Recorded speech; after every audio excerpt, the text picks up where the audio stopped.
was managing, and still do manage, the Durruti column, which is the guitarist Vini Reilly. A friend of mine was managing a group called Joy Division. I had some friends from Sheffield called Cabaret Voltaire, and we knew a comedian. And we decided to do a double 7-inch EP, which was the first commercial double 7-inch EP since Magical Mystery Tour, and that was our first release with the John Dowie, the comedian, Cabaret Voltaire from Sheffield, Joy Division, and my own group, the Durruti column. That was our first release.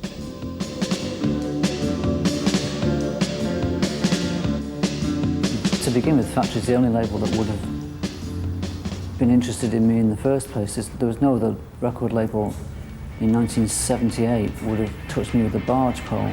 You know, I mean, the stuff I was doing was just so completely different to the stuff that was required and the stuff that sold. So it's always been the case that Factory's probably the only label that I could survive on.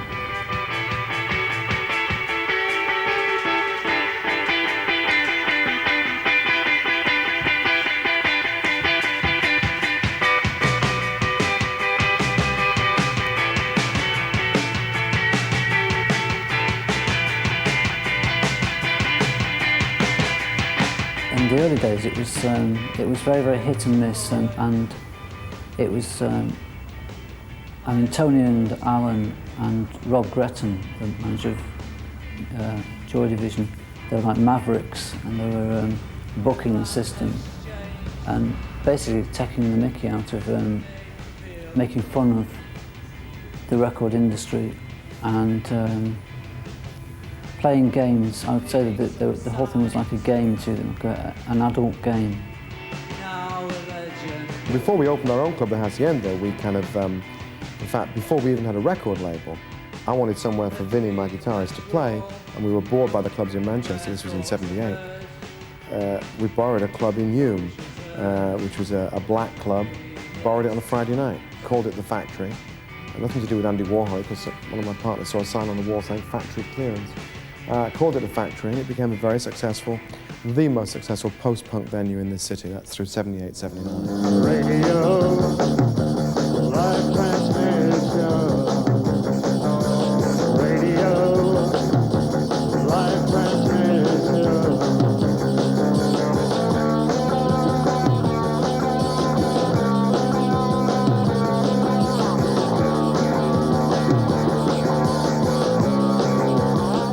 I first saw Joy Division as Warsaw, maybe early '77, mid-'77, at the Electric Circus, which was the punk club in Manchester where the Pistols played and the Clash and everybody. And I thought they were a pile of noise and an extremely interesting lead singer. This guy that we used to see at all the gigs, he had a green combat jacket with hate on the back, which I thought was very interesting, having hate on your back, sort of on your mind, I suppose. And it was Ian. And because we used to see him all the time, we just got talking, found out he was in a group. And it was just like a common, that was your common ground. So when we started the two groups, he had a vocalist, he was a vocalist with a guitarist. We were a guitarist with a bass player, both after drummers. And we couldn't join because both had guitars. So we let that go on for a bit, and we advertised for singers. And we got a drummer who was a real turkey, and he's still with us. Only joking, Steve. We got this. We went through a succession of drummers, and then what happened was Ian's band split up. We met him again at a gig, and he just said, "Oh, my band split up." He said, "Oh, well, that's it. You can be our vocalist." Dance, dance, dance, dance, dance to the radio. Dance, dance, dance, dance, dance to the radio. Oh, I was called out when the going gets tough. Things you learn are no longer enough. So now it's the sound, going me know. Synchronize love to the beat of the show. And we could dance. He wasn't a depressive person at all. He was a really up, happy-go-lucky person, and he was a real laugh, and he liked a good time. And we just did it just to have a laugh. You know, but we took the music extremely seriously. You know, we all loved music. That was very important to us. But Ian was no means a depressive person, as a lot of people think from his music. It's just that after we've been going for about 3 years, we played at the Hope and Anchor in London, and he'd been fine up until that point. Then on the way back, he just had a fit in the car. He had an epileptic fit in the car. He'd never had one in his life before. He was only like 22 or something. And we took him to hospital and said, yeah, he's had an epileptic fit. And after that, he just got it really bad, and he started getting it more and more. Apparently, you're either born with it or you get it in your very early 20s. And the doctors just, the cure for it at that time was just to dose someone up with barbs. So he was on really heavy barbiturates all the time, and that just changed his whole personality, really. But there was nothing we could do about it, Nothing. And then when he got ill, obviously you realised he was ill, but it's just because you were young yourselves, youth like that, isn't it? You don't give a monkey's. And you tended to let him look after himself, really, which is a shame. Thing you learnt by age was that sometimes people do need looking after. But unfortunately we were all too young at the time to be like that, so you lost it.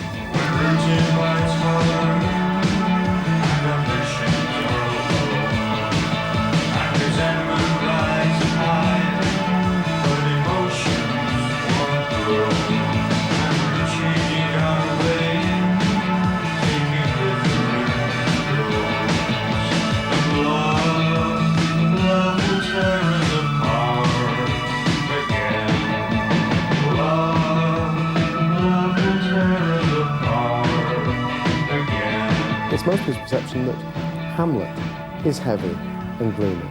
In fact, Hamlet is an enormously exciting play. Joy Division were enormously exciting to watch, even to listen to. It's exciting.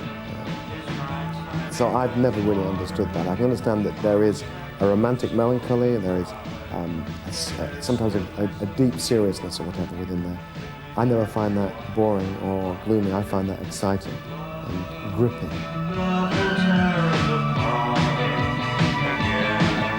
We always felt that you should write songs about something important rather than something trivial. Because we were that type of band. We weren't a pop band.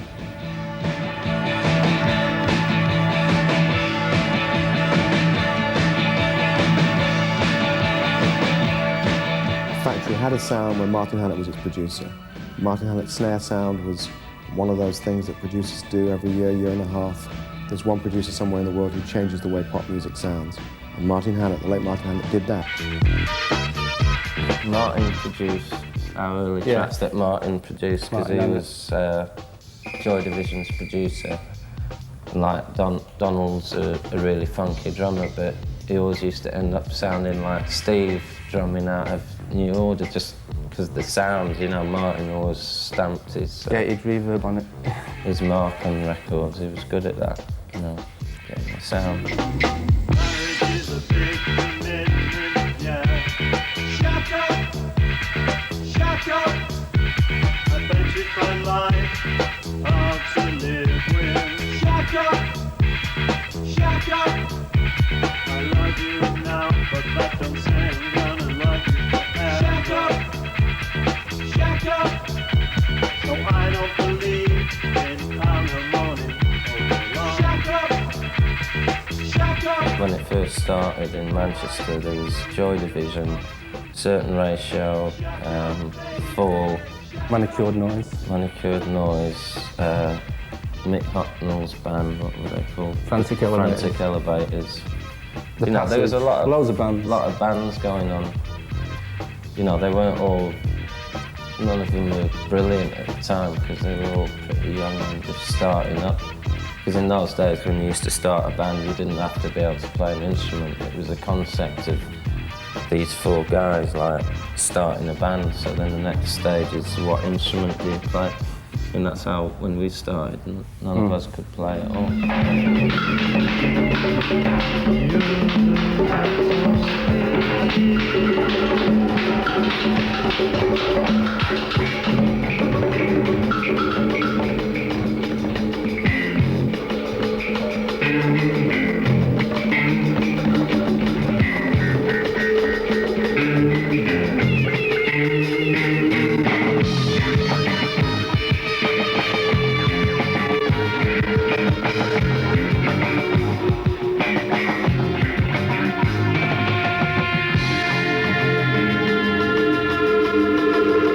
the other bands, the main bands that record for Factory, like ACR, they used to, and New Order, Happy Mondays, and James when they arrived, and all the bands that we've had and who subsequently left, they were all groundbreaking bands. They were all original bands and innovative and not particularly recognised at the time by even people in Manchester.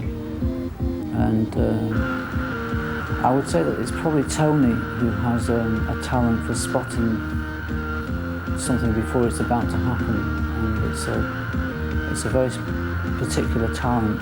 So, and he has very specific ideas about what makes art.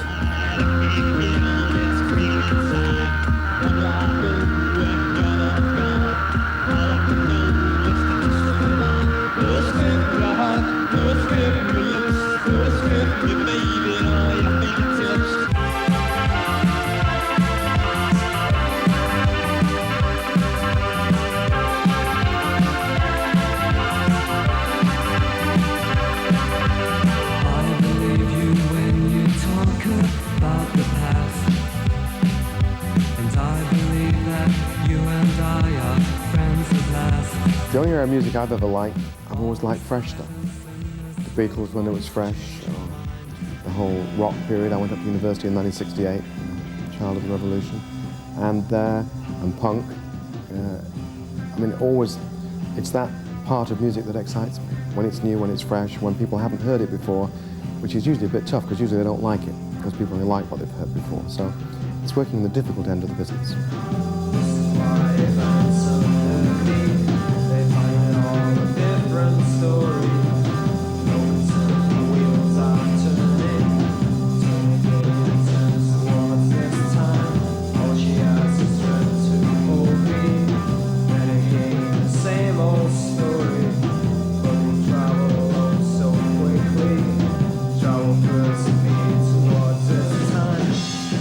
We decided that if one member of the band never left, that we would change the name anyway, you know. But the actual name came from Rob. He read it in a book about, was it Prince Sihanouk of Cambodia? He was reading a book about that, and he got it out of that.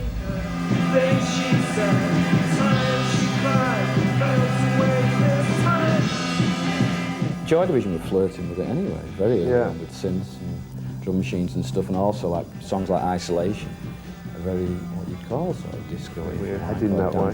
I mean, it wasn't difficult at all. It was quite natural it was at just the time. Hard sorting out the singing angle, wasn't it? Yeah, it was through like Steve and Bernard being very, very interested in technology, and what that technology did was gave you the freedom to make records like that.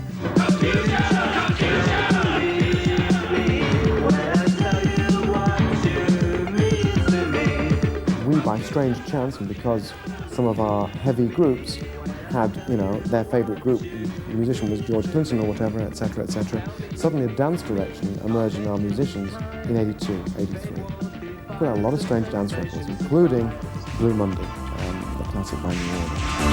How does it feel to treat me like you do? When you laid your hands upon me and told me who you are. Thought I was mistaken. I thought I heard your words. Tell me, how do I feel? Tell me now, how do I feel? I mean, I think Factory's a reflection of it all. I think Tony would readily agree, or maybe not, that it's more a collective, especially where we're concerned with New Order and Joy Division and the Hacienda and Dry and stuff. It's much more a collective thing. It's not like Factory is viewed as something separate from New Order. It's like when people say Factory, they mean everything, a whole lot of it. But I'm quite sure that you'll tell me just how I should feel today.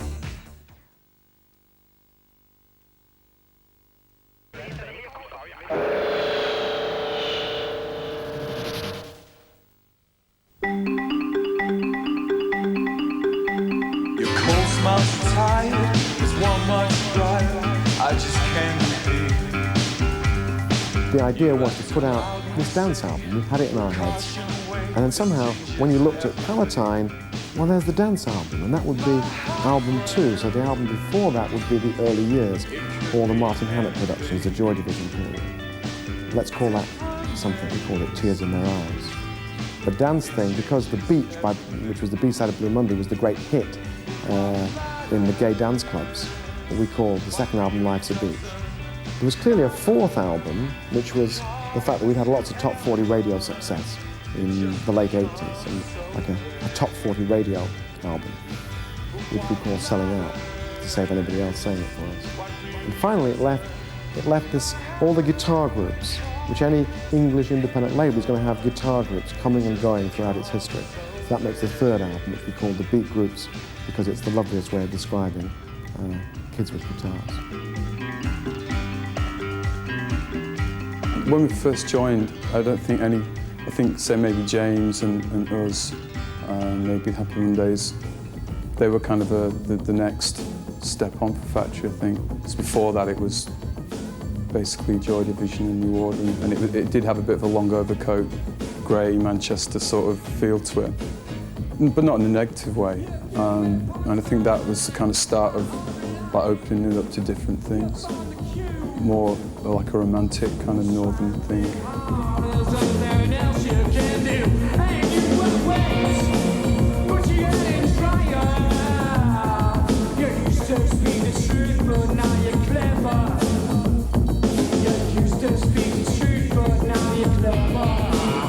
I mean, Tony's taste in music's really weird, you know what I mean? I mean, it's, even me, I'll hear something and I'll think that's shit, and Tony will hear something and think, no, it's brilliant, you know, it's really good. Let's get back. Yes, let's have these, yeah. And then, like, as you sort of develop like a band or something, you sort of get into him, so he spots things, you know, earlier on in that. I mean, like us, I mean, really, I mean, listening back to some of our tapes, I mean, I don't think of the sign, is it? She said, don't know if I should, 'cause you're worried too much about the tests and the blood, and the first it was, I don't know. Then a yes, then a why, then go on, go it on. So, like, when we was doing the Manchester EP, we were sort of looking for something a bit different that didn't really come out, but now it's like, if I listen to it now, I mean, I like it, I do like it a lot better.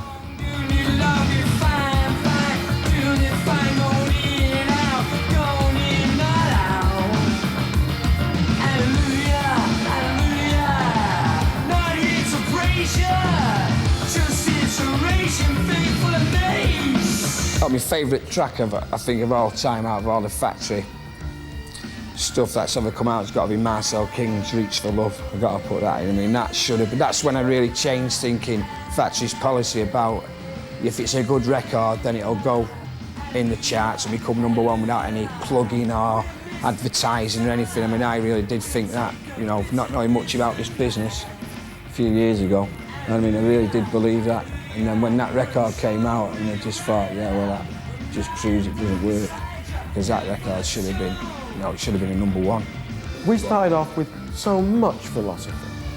You know, I mean, you could talk about bringing things from the 60s. We brought everything, right? The whole lot. I mean, delightful, crazed, anarchic philosophies, ideas, claptrap. We brought it all with us and spread it around. You know, we had a great time.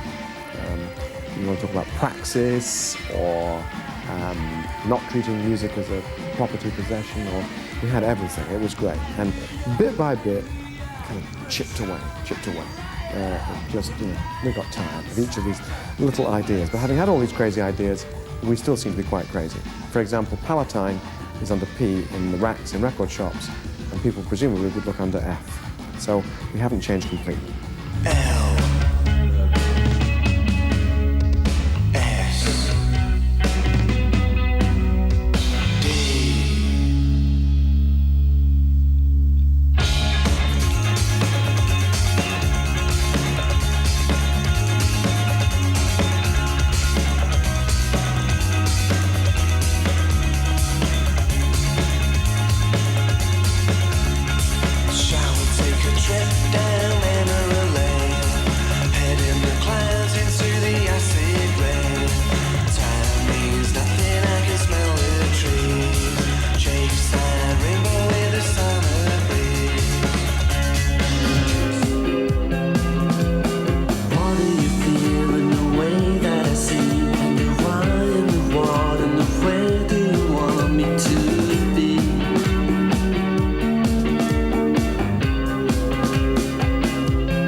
for myself. I never actually became aware of them until they approached us and wanted to sign us. I mean, I was actually, I'm quite different from the rest of the band. I was brought up in a musical environment where I was exposed to the likes of The Doors and Bob Dylan and Rolling Stones. So bands like Joy Division and such were never apparent to me until we'd actually been approached by Factory.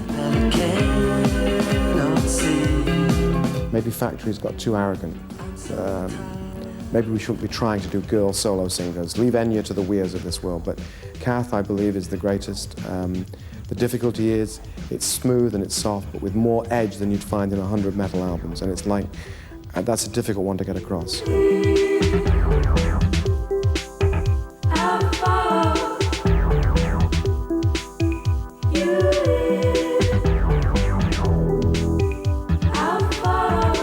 I think that, if anything, Factory's sort of doomed to remain small, which I like, because I think that you can control it better like that, and also you get a quality out of that, rather than signing up a lot of groups, which I think a lot of indie labels like Mute and stuff, they tend to have a lot of groups now, whereas Factory haven't, and I like that in the way that they can concentrate more. I think the way he's got Kath Carroll in, and like Northside and the Mondays and us in the middle and the Adventure Babies, I think he's getting quite a varied musical, set, really, which is nice. When I look around at what he's got, I don't think he's really got... He doesn't, like, grab people that are hot. He sort of Factory still has this thing where they believe in people because of themselves and not because of how fashionable they are when they come along them, you know what I mean?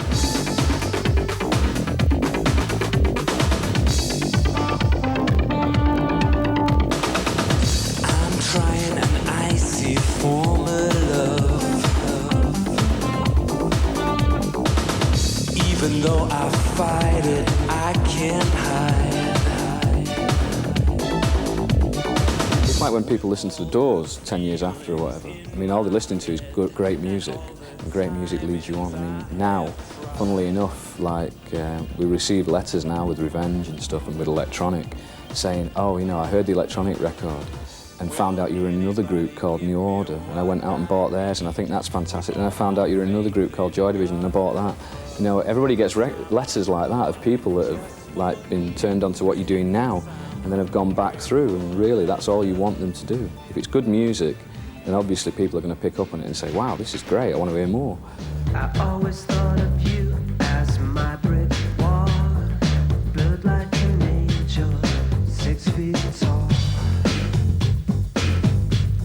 6 feet tall.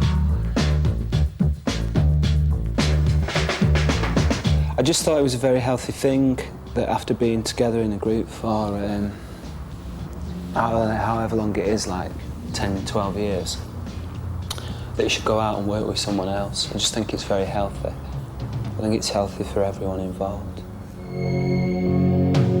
I think that the way Factory has built its relationship up with bands has been a series of accidents and coincidences and things. There's been nothing really terribly planned, I don't think. Although Tony would probably disagree and say he had a great master plan right from the start, but I don't think there was one. I think there was an overall philosophy, but that's about all. My Upsum song, My Easy Way Out, and the way we end Palatine, I've been criticised for it. We're aware of the future, we live in the future, and yet I put a very old song at the very end, which is Atmosphere by Joy Division. There is something so transcendental about that track. I always say that being the guy who signed the check to pay for the labels on that record is one of the great privileges of my life. Being in any way involved with a piece of work like that, I find very difficult still to come to terms with. So Atmosphere is my easy way out.